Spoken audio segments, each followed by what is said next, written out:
I don't remember the last thing I said to him. Funny, isn't it? That the man I thought I would marry walked out of my life without a goodbye. And all I can recall is how cold the pavement felt against my knees when I collapsed after he shut the door. It was winter. Not the romantic kind with snowflakes drifting in the air and couples kissing under streetlights. No, this was the kind that clawed through your bones and turned tears to ice. I didn't even have a coat. Just a thin dress, the one he told me to wear for our special night out. I waited outside the restaurant for almost an hour before realizing there was no dinner. No him. Just silence and shame. When I finally got back to the apartment, my key didn't work. I twisted it over and over until my fingers turned red and raw. Then I saw it. The lock had been changed. Just like that. No warning, no reason. He ghosted me. I sat outside the building for hours, trembling, calling his name like a fool. I remember thinking, maybe this is some kind of sick joke. Maybe he would come out, laughing, call me dramatic, and pull me inside to warm up. But he didn't. No one came. That night I slept on a park bench. I was too proud to call my sister, and too heartbroken to move. My lips cracked. My fingers curled stiff from the cold. And still, I stayed there, hoping he'd come looking. What a joke. Hope is the cruelest liar. By the third day, I stopped crying. I think my body gave up. The cold wasn't just outside anymore. It was in me, in my chest, in my lungs. I felt like I was slowly disappearing. That's when I heard the car. Not just any car. The kind that moves like it owns the street. Black, sleek, tinted windows. It slowed down in front of the bench, idling like it was watching me. I didn't flinch. I didn't care anymore. I just wanted to close my eyes and let go. The door opened. Heavy boots clicked against the sidewalk. I barely registered the figure walking toward me. All I saw was darkness, and then warmth. A heavy coat, thick and smelling of musk and expensive cologne, wrapped around my shoulders. Strong arms lifted me like I weighed nothing. I tried to open my eyes, to ask who he was, but everything blurred. "Shh," he said, his voice low, with a strange gentleness. "You're safe now. Safe." The word broke me. I hadn't felt safe in weeks. He took me into the car. I wanted to fight it. Scream, cry, ask what the hell he wanted. But I was too weak. I just rested my head against his chest and let the tears come. Quiet ones, the kind that burn worse than screams. We didn't talk much on the ride. He didn't ask me who I was. He didn't demand anything. He just held me, fingers brushing through my hair, like I was something fragile. At some point, I must have blacked out, because I woke up on silk sheets in a room that smelled like firewood and leather. Dim lights, marble floors, soft jazz playing in the background. I sat up, startled, dizzy. That's when he walked in. Black shirt, dark eyes, a scar running from his temple to his jaw. He didn't smile. He didn't have to. His presence said everything. "I'm Luca," he said simply, pouring a glass of water and handing it to me. I took it, my fingers shaking. Why did you help me?" He stared for a moment like he was weighing whether to tell me the truth. "Because I know what it feels like to be thrown away." That was the first time someone had looked at me. Really looked. Since he left me out there. And in that moment, I wasn't just a broken girl in a stranger's house. I was seen. But I didn't know then, couldn't know, that Luca wasn't just a man with a kind heart. He was danger wrapped in silk, a mafia boss with blood on his hands and secrets darker than the night he found me. And I was about to fall in love with him, even if it killed me. I stayed in that room for 2 days. Not because anyone told me to, but because I didn't know how to face the world again. Luca would check in, bring food, never ask questions. Not once did he look at me with pity. It was strange. How someone so dangerous could make me feel so safe. The first time I tried to stand on my own, I nearly collapsed. My body was weak, but my pride was weaker. I didn't want to be anyone's charity case, not his, not anymore. "I'm leaving," I said, gripping the edge of the dresser to keep from falling. Luca stood by the door, watching me with those unreadable eyes. He didn't stop me. He didn't plead. He just tilted his head slightly and said, Where will you go? I opened my mouth and nothing came out. Where would I go? My friends had disappeared when my ex cut me off. Family? Complicated. And even if I had someone, how could I walk out there with nothing but a bruised soul and a stranger's coat? I don't belong here, I whispered. No, he said, stepping forward. But you don't belong out there either. Not until you're ready. His words weren't laced with control. There was no threat, no offer, just truth. And maybe that's why I stayed. Days passed, and slowly, I began to live again. Luca gave me space, but also warmth. I'd find books by the bed, clothes in my size. Nothing flashy, just soft and clean and warm. There were cameras in the hallways, men in suits who nodded when I passed, but no one ever questioned my presence. It was as if the house had made room for me without permission. Sometimes I caught Luca in the study. Maps, red marks, names on boards. The world he lived in was brutal, but he never hid it from me, and yet, he never let it touch me either. One night, I couldn't sleep. Memories kept flooding back.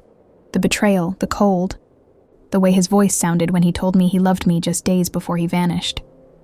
So I walked quietly down the hall and found Luca on the balcony, smoking. You always come out here when you can't sleep?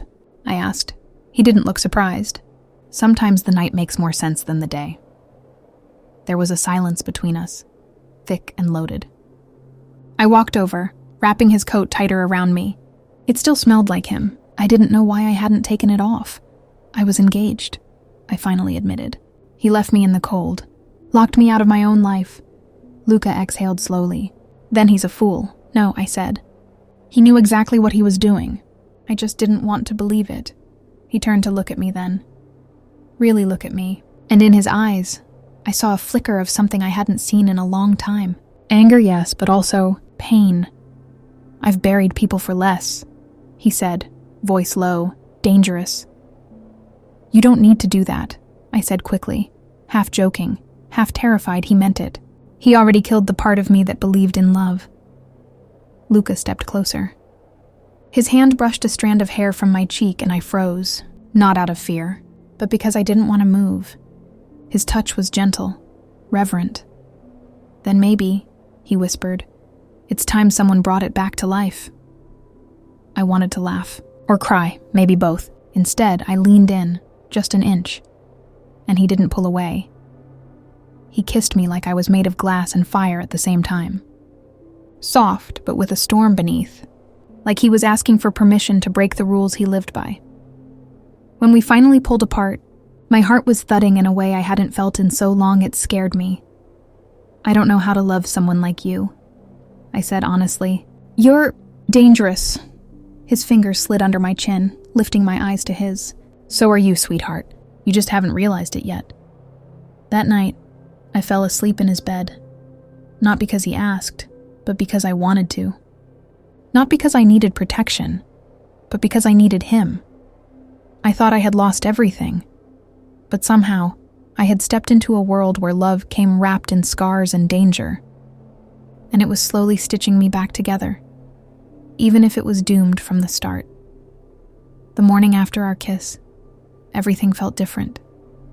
Not louder or more dramatic, just heavier. Like a cord had been tied between us, invisible but undeniable. I woke up to the smell of espresso and quiet jazz humming from the living room. Luca was already dressed, always in black, always crisp, always unreadable. He placed a cup beside me without a word, then sat on the edge of the bed. You don't regret it? I asked, my voice still hoarse from sleep and nerves. He didn't blink. Do you? I looked at him for a long second. No, I just don't know what it means. He leaned forward slightly, just enough to make my heart race again. It means you're not alone anymore. It sounded simple. But I knew nothing about this man. Not really. He lived in a world of secrets and scars, a world that broke people like me for fun, and yet, he'd wrapped his coat around me when no one else had. Later that day, I finally stepped outside the house. A courtyard stretched behind the mansion, full of dying autumn leaves and thick brick walls covered in ivy. It wasn't cold, but I still wore the coat, maybe out of habit. maybe because it still felt like his arms. "Miss," a voice said behind me. I turned and saw a man, tall, military posture, sunglasses even in the shade. "I'm Nico," he said. "Luca asked me to make sure you're safe." "I thought I already was safe," I said, half smiling. He didn't return it. "Not everyone wants you here," I blinked. "Excuse me?" "Everyone wants you here," I blinked. "Excuse me?" "He protects you. That makes you a target," Nico said plainly. "Just be careful." He walked away before I could ask more. I stood there, coat pulled tight, feeling the cold again. But this time it was internal. Heavy. Sharp. Like the edges of a secret I wasn't supposed to see yet. Later that night, I heard voices arguing behind a closed door, Luca and another man. I couldn't make out all the words, just pieces. "She's a liability. She saved no one. You're letting weakness get in the way of..." And then the door slammed. Cutting it off, I waited until Luca came to find me. He looked tired, or maybe just worn down. "You okay?" he asked, brushing his knuckles lightly against mine. "I heard," I said, "that I'm a liability." His jaw clenched, but he didn't deny it. "I didn't bring you here to be anyone's problem," he said. "You've already survived more than most men in this house." "That doesn't answer anything," he paused. "They think you're a distraction. Are they right?" Luca stepped close, the heat of him swallowing the distance. His eyes locked on mine. "Yes," he said quietly. "You're the only thing that keeps me from becoming what they expect me to be." I should have been scared. But my heart didn't understand logic anymore. All it understood was that when he looked at me like that, the world fell silent. But love in a place like this, it wasn't soft. It wasn't simple. A few nights later, I woke to shouting outside, windows shaking, glass breaking downstairs. I ran out of bed and straight into Luca's arms as he pulled me back, hiding me behind him. "It's okay," he said quickly, his tone low but firm. "They tried to breach the gate. Who?" I asked, my heart in my throat. He didn't answer, just held me tighter. Later, I'd find out the truth, that the attack wasn't random, that it wasn't about him, it was about me. And suddenly, I had to ask myself a question I wasn't ready for. Who did I become the moment he saved me? And what if the man I was falling for wasn't just a savior, but the very storm I should have run from? After the attack, everything changed. The house, once quiet and guarded like a secret, now pulsed with paranoia. Men with guns paced the halls. Doors were locked with codes I wasn't allowed to know. Luca barely slept, not that he ever slept much. But now I'd wake to find him fully dressed, sitting in the armchair across the room, watching the shadows like they whispered betrayal. I wasn't just some broken girl anymore. I was his weakness, and they all knew it. "You need to leave the city," Luca said one morning, after a long stretch of silence between us. "It's getting worse." I looked at him from across the table. "You're sending me away? I'm keeping you alive. By disappearing me."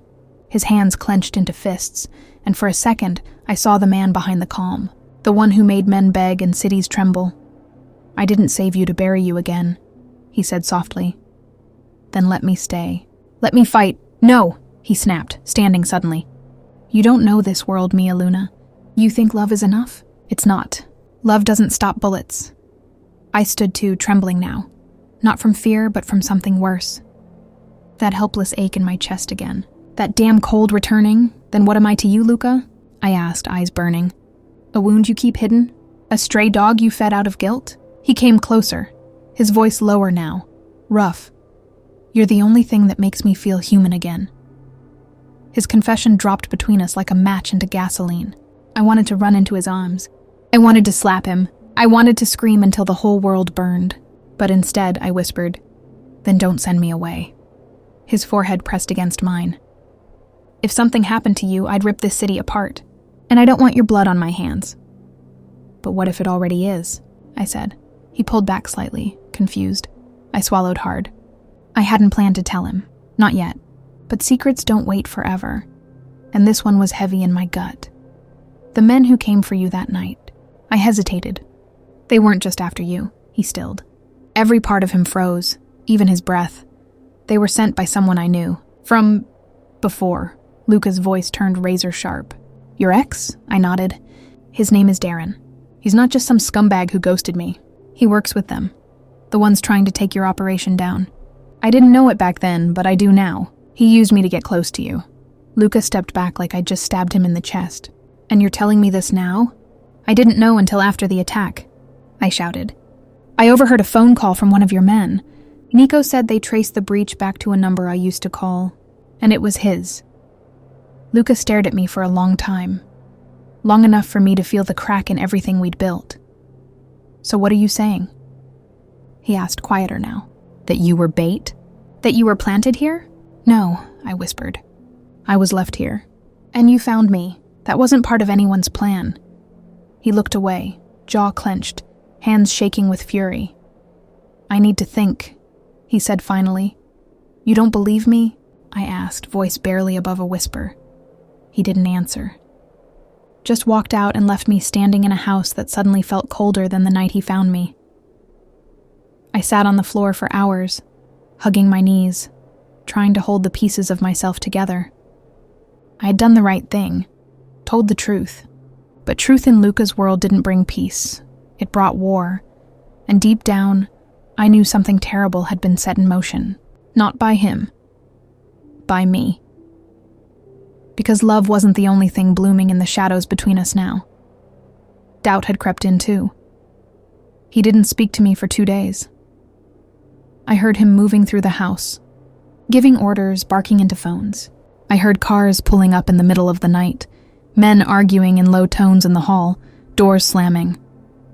But not once did Luca come to me, not after I told him the truth. I understood why. In his world, betrayal was a death sentence. Lies, even by omission, got people killed. And though I hadn't meant to keep anything from him, I had let the ghost of my past follow me into the arms of a man who had saved me, loved me, protected me, and I might have just put a target on his heart. On the third night, I found the door to his office cracked open. I peeked in. The desk was empty, but maps and documents were scattered everywhere. I recognized my name, scribbled on a folder. I stepped in.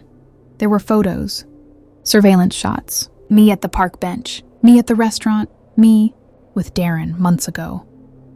I stared at them, numb. Had he been watching me before we ever met? Or had someone else been feeding him this? I didn't know what was worse.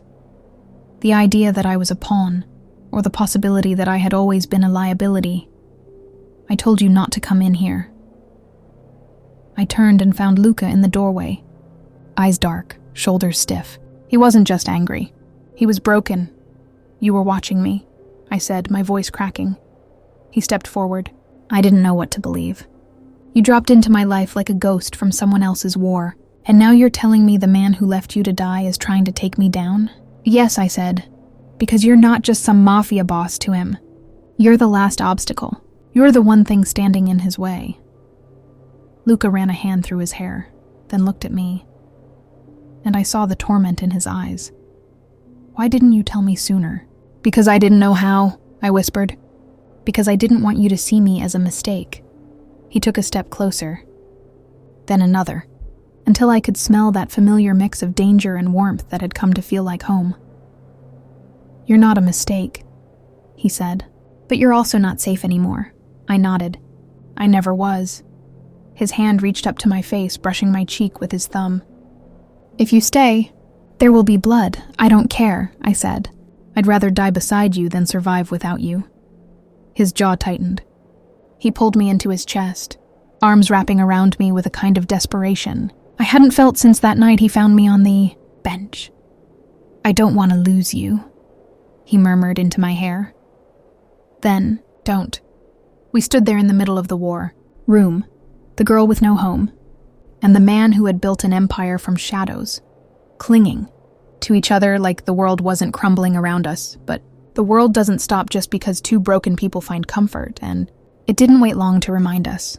That night, I woke up to the sound of glass shattering, screams, gunshots, then silence.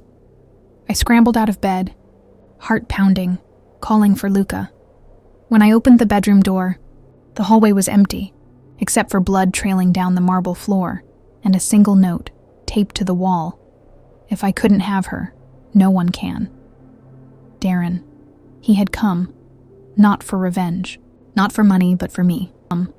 Not for revenge, not for money, but for me. I stared at the note, my hands trembling so violently I couldn't even pull it off the wall. The words looked like they'd been scratched onto the paper with something sharp. The blood beneath it hadn't dried yet. If I couldn't have her, no one can. Darren. It felt like someone had reached into my chest and crushed my lungs. He had found me. After all this time, after all the hiding, all the silence, somehow he'd made it past the gates, past the guards, past Luca. I turned the corner, slipping on the blood as I ran. Luca! I screamed. No answer. I checked every room on that floor, the study, the lounge, the balcony, nothing. All I could hear was the echo of my bare feet on cold tile and the sound of my pulse screaming in my ears. Finally, I saw Nico lying by the stairs, blood soaking his shirt. I dropped to my knees beside him. Nico, I sobbed, shaking him. Please. His eyes flicked open, barely. He came through the back. Basement. Luca went after him. Where is he now? He winced, trying to sit up. The wine cellar. That's where he took him. I didn't ask how Darren got in. I didn't care. All I knew was that Luca had gone in after him, alone. I ran. Down the main staircase, through the kitchen, down a narrow hallway I'd never been allowed to enter before. My hands fumbled with the iron latch until it clicked open. Cold air rushed up from the dark below, carrying a scent I knew too well now. Blood and fear. I took the steps 2 at a time, and then I heard it. A gunshot. Then a grunt. Something heavy crashing against a wall. I turned the corner into the cellar just in time to see Luca on the ground, blood at the side of his head, Darren standing over him with a gun. His face was different now, not polished or smug like I remembered. He looked feral, desperate, hollowed out from the inside. Well, he sneered. Look who came running. He turned the gun on me. I froze. Why? I choked out. Why are you doing this? You were mine, he said through clenched teeth. I made you. I fed you, clothed you, taught you how to survive. And what do? You crawl into the arms of this killer? I stepped forward slowly. You left me to die in the cold, Darren. You threw me away. No, he hissed. I was teaching you a lesson. You think I didn't watch you suffer? You think I didn't see you beg on the street like some stray? Luca groaned, trying to lift himself. Darren turned back toward him and kicked him hard in the ribs. I snapped.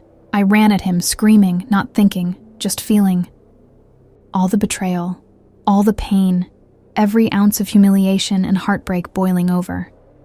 We crashed into the wine racks, bottles shattering around us. The gun clattered to the floor and I dove for it. But he caught my wrist, slamming me back against the concrete.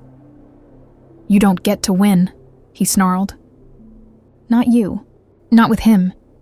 Suddenly, a deafening bang rang through the cellar. Darren's grip loosened. He looked down.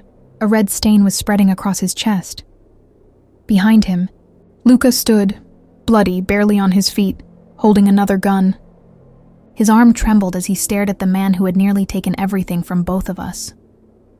You don't touch her, Luca growled. Darren collapsed. Just like that, a man who once played God with my life. Gone. I crawled over to Luca, grabbing his face, his shirt, anything I could hold. You're bleeding, I cried. Luca, I'm fine, he whispered, brushing his fingers through my hair even as he swayed from the blood loss. You're safe. That's all that matters. We sat there on the floor of that cellar, surrounded by broken glass, by blood, by death, and somehow in the middle of it all, I knew. I had never been more alive, but nothing about this was over, because love in a world like his didn't end in a kiss. It ended in war. And now, we had declared it. The cellar door slammed open minutes later, and shadows poured in, armed men, shouting, scanning for threats. But by the time they arrived, Darren was already dead. and Luca was barely conscious in my arms.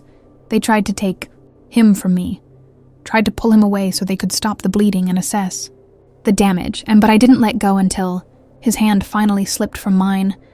That was the last time I saw him awake for 3 days. They patched him up in some underground clinic I didn't even know existed, buried beneath the compound. No hospitals, no questions, just a blur of bloodied shirts, angry voices, and men I'd never seen before suddenly looking at me like I had just detonated a bomb in the middle of their kingdom. Because in a way, I had. Darren's death wasn't justice in their eyes. It was a declaration. Luca had broken a fragile truce by killing Darren, a man who, as I later found out, was the nephew of a rival Mafia head. The same one Luca had barely kept peace with for the past 5 years. Now all that peace was shattered, and everyone blamed me. She brought this here. One of them hissed in the hallway. We warned him. She's not one of us, another said. She's not built for this life. They were right. I wasn't. I wasn't built to clean blood off the floor. I wasn't made for codes and guns and quiet threats whispered under breath. I wasn't trained to read between the lines of war. I had been a girl left on a bench to die. And now I was sleeping in the house of a man who murdered for power and loved like it might kill him. But I loved him anyway, and that terrified them. Because for the first time, Luca's decisions weren't calculated. They weren't cold. They were emotional. I made him reckless. I made him bleed. When he finally opened his eyes, I was sitting beside him, my hand tangled with his. He blinked slowly, the pain still fresh in his face. You stayed, he croaked. Where else would I go? A faint smirk touched his lips. You could have run. They all wanted you to. I nodded. Yeah, I know, but I'm not running again. Not from you. He turned his face toward me, studying me like I was something fragile and deadly all at once. They want you gone. Let them want. I've started wars for less. Mia Luna, he whispered. Then start one for me, I whispered back. I'm done being a casualty. He gripped my hand tighter. Then we do it together. That night, the men gathered in the dining room. Luca showed up in a black coat, bruises still healing across his face, stitches lining his brow. He stood tall anyway, still their king, even when he bled. But this time, I stood beside him. You all think she's weakness, he said, voice firm, slicing through the tension. But you forget, I was alone before her. And alone, I was merciless. They stayed silent. She didn't destroy me. She saved me. And now she's under my protection, which means anyone who tries to move against her. He looked around the room slowly, eyes like knives. Moves against me. I thought they might fight it. That someone would shout or draw or storm out. But they didn't. Because fear is louder than love. And Luca was still the man they feared most. Later that night, when we were alone, I curled up beside him and whispered against his chest. This is all going to burn, isn't it? He stroked my hair, pressing a kiss to my forehead. Let it. I'll build something better from the ashes. I wanted to believe him, but deep down I knew. We weren't done bleeding yet. The war came faster than we expected. It started with whispers. A missing truck here, a burned safe house there, bodies showing up without names. But the message was clear. Darren's family wanted blood. Luca tried to keep me out of it. He made plans at night, left before sunrise, came home with fresh bruises and darker thoughts. But I wasn't the same girl he'd pulled off that bench anymore. I wasn't fragile. I wasn't afraid. I was his. And in this world, that meant I was also a target. The first attempt came in broad daylight. A bullet tore through the passenger side of the car as I was being driven to a safe house. Nico shoved me to the floor and took one in the arm. He didn't even flinch. You still think you're not part of this? He muttered through gritted teeth as I pressed a shirt against his bleeding arm. From then on, Luca never let me leave his side. If I was a liability, I was now his liability, one he refused to lose. We started sleeping with a gun between us, eating in silence, holding each other too tightly, like we were trying to keep the world from pulling us apart. There were nights he kissed me like it was the last time. There were mornings I held him like I'd already lost him, There were mornings I held him like I'd already lost him.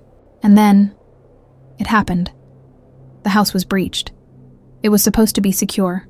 5 guards, motion sensors, reinforced doors. But betrayal doesn't need to knock. It comes from the inside. One of his own sold us out. The blast hit just after midnight. Fire roared through the east wing. Screams. Gunfire. I was pulled out of bed by Luca, dragged down a hidden staircase as he barked orders into a comm I couldn't hear over the chaos. "We have to split up," he said, grabbing my face. "Take this." He shoved a pistol into my shaking hands. "Nico's waiting at the tunnel exit. Go, don't wait." "Don't look back." "No," I said, eyes wild. "We go together." "I'll follow," he promised, kissing my forehead. "I'll be right behind you." He lied, because when I got to the exit, Nico was waiting, alone. Gun drawn, jaw clenched, bleeding again, I screamed, "Where's Luca?" He didn't answer. I tried to turn back. Nico grabbed me, shoved me into the car. I kicked, screamed, begged, pleaded, but the door slammed shut, and the driver sped off before I could break free. I watched the mansion disappear in the rearview mirror, fire licking the sky, smoke choking the stars. He didn't come. Not that night. Not the next day. Not ever. They told me the truth 3 days later. Luca didn't make it out. They never found his body. Just blood, burned wreckage, and silence. Some say he died fighting. Some say he escaped and vanished into the shadows, waiting for the war to settle. But I don't believe in fairy tales anymore. What I believe in is this. Man found me when the world left me for dead. He wrapped his coat around me when I was shaking and broken. He didn't fix me. He loved me broken. And then, when hell came for us both, he gave me the only thing I'd ever truly wanted, a reason to live. Now I wake in a quiet town far away, with a scar on my side and a gun in my nightstand. His coat still hangs by the door. I wear it sometimes when it gets too cold, when the wind feels like memory, and every time I close my eyes I see him, smiling, bleeding, loving me like I was worth saving. And even though he's gone, he still is the end.